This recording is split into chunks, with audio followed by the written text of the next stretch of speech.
A esquerda no continente, unida, já em esforço e em mensagem, através de uma organização chamada Foro de São Paulo, a esquerda constrói uma narrativa que ela implementa ao longo de todos os países, de contraposição a estes governos, os ditos governos neoliberais.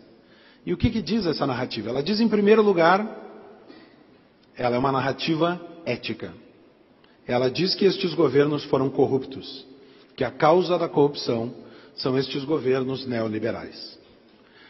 O segundo aspecto dessa narrativa, e podemos falar claramente, todos sabem a quantidade de acusações que foram feitas ao governo Fernando Henrique, a Menem na Argentina. Nesse sentido, o Chile foi diferente, porque iniciou a sua abertura econômica antes da abertura política, mas a verdade é que os primeiros governos que foram eleitos depois desta reabertura do fim dos governos militares foram, em grande parte, acusados de corruptos. Então havia uma acusação de corrupção, acusação ética.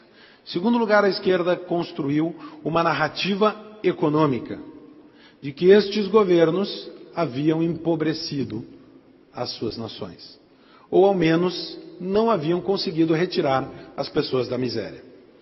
Todos talvez lembrem de uma propaganda do Partido dos Trabalhadores no Brasil, em que era um sujeito caminhando na rua, passava por um morador de rua e se compadecia.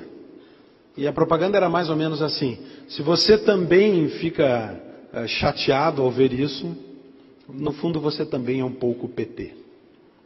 Era um apelo emocional ao argumento de que os governos anteriores não haviam conseguido resolver os problemas da pobreza. Então, o segundo aspecto, a segunda criação em resposta à onda anterior que a esquerda fez, é uma questão econômica. Vocês não cuidam dos pobres.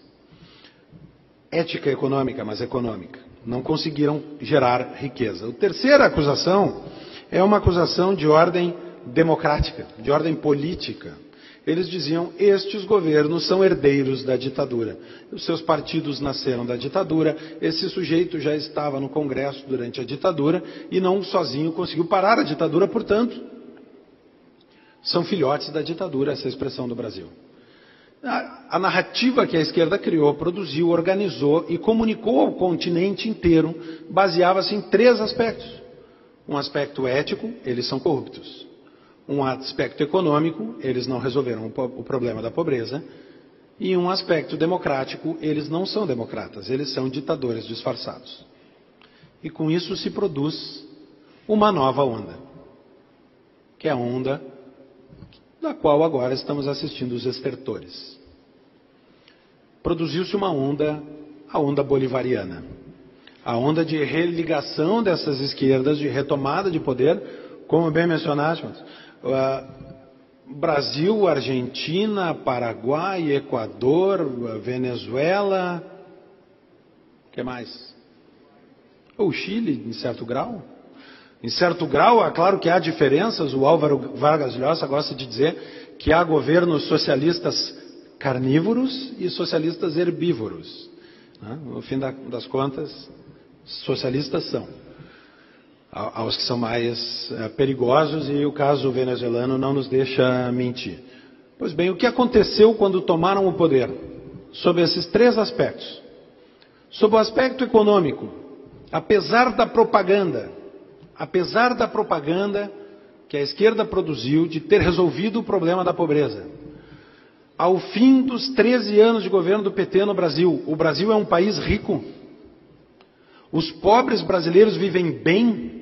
Está resolvido o problema social do Brasil? Deixamos de ter favelas? Existe pleno emprego? As pessoas têm acesso aos bens de consumo? Me parece que não. A esquerda produziu um discurso, enquanto era oposição, reforçou esse discurso dizendo que tinha atingido sucesso nesse aspecto, mas a verdade é que o país que nós herdamos do PT não é um país de classe média. Ele segue sendo um país pobre. E o PT mentiu. O segundo aspecto O aspecto da democracia, o PT dizia, estes governos são, e ao falar do PT, eu posso transpor isso para basicamente qualquer partido signatário do Foro de São Paulo e qualquer um dos outros países que participaram desse eixo. Diziam eles, os senhores são herdeiros da ditadura, não são democratas. E o que fizeram estes partidos quando assumiram o poder? Defenderam Cuba, aproximaram-se da Venezuela, aproximaram-nos do Irã, tentaram regular a imprensa. Em alguns lugares conseguiram. O governo argentino escolheu como inimigo o Clarim. O da Venezuela começou com a RCTV, mas só começou. Há problemas de liberdade de imprensa em todos estes países. E aqui só não passou uma lei de controle social da mídia, que nós sabemos que não é controle social, é controle político exercido por membros de um partido. Só não passou porque o Congresso não permitiu, porque a intenção do governante, dos dois governantes lulopetistas, era tê-lo feito. O terceiro aspecto, o aspecto da corrupção, o que dizer? O que dizer? Estes governos que assumiram o poder dizendo que iam resolver o problema da pobreza, instaurar uma verdadeira democracia e acabar com a crise ética da corrupção, produziram a maior máquina de corrupção que o mundo já viu. O braço brasileiro das indústrias da construção, das empresas construtoras, Odebrecht, Camargo Correia, Andrade Gutierrez, OAS, Toyo Setal, foram o braço financeiro de integração que se pôs a serviço dessa mente bolivariana. A corrupção foi a marca não só no Brasil, mas ela é a marca que a esquerda produziu em seus governos. O Brasil doou a estes países amigos, através do BNDES, boa parte da riqueza dos brasileiros, o dinheiro dos impostos dos pobres que o PT disse que sempre defenderia.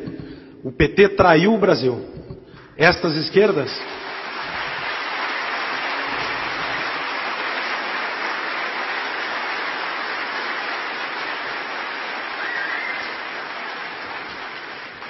esquerdas unidas produziram os governos que mais espalharam pobreza no continente. E espalhar pobreza não é não conseguir criar riqueza. Espalhar pobreza é fazer um país rico tornar-se pobre, e isso a Argentina e a Venezuela podem ensinar como fazer. Devem nos ensinar o que não fazer. Esta mentira criada para enfrentar a onda anterior chegou ao fim. Depois desta experiência bolivariana nos governos, nós percebemos que eles não produziram ética, crescimento econômico e verdadeira democracia. Produziram o contrário disso. E esta onda está acabando. Nada mais simbólico para o fim desta onda do que o presidente Lula preso.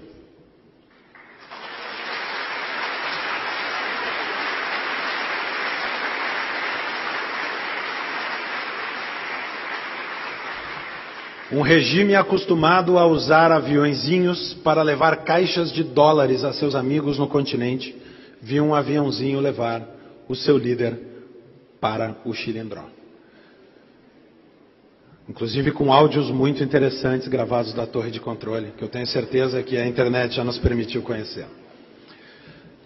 Chegará então uma nova onda. E é por isso, talvez, eu tomo emprestado essa frase, e acho que por isso, talvez, o Fórum da Liberdade, de forma tão feliz, escolheu a voz da mudança como seu lema. Esta nova onda ainda não está configurada. Não está dado o que vai acontecer. Dependerá do que nós faremos a partir de agora. Dependerá da posição que cada um dos senhores tomar. Esta mentira que produziu o bolivarianismo foi construída nos debates nas salas de aula, nas conversas nos bares, nas folhas da imprensa, nas ondas da rádio e da televisão, em todo o espaço de debate público se construiu esta onda. E agora, para construir a próxima, nós precisamos, cada um de nós, fazer a nossa parte neste debate público. E que seja, finalmente, a primeira onda da América Latina que consiga produzir uma economia livre, porque é isso que acaba com a pobreza. Uma democracia onde há liberdade de expressão e não a opressão do politicamente correto que querem nos impor. E, por fim, um sistema ético. Um sistema ético é um Estado de direito que coloca as leis acima dos governantes e não os governantes acima da lei. E que os põe, quando descumprem a lei, no lugar que merecem, que é a cadeia. Muito obrigado.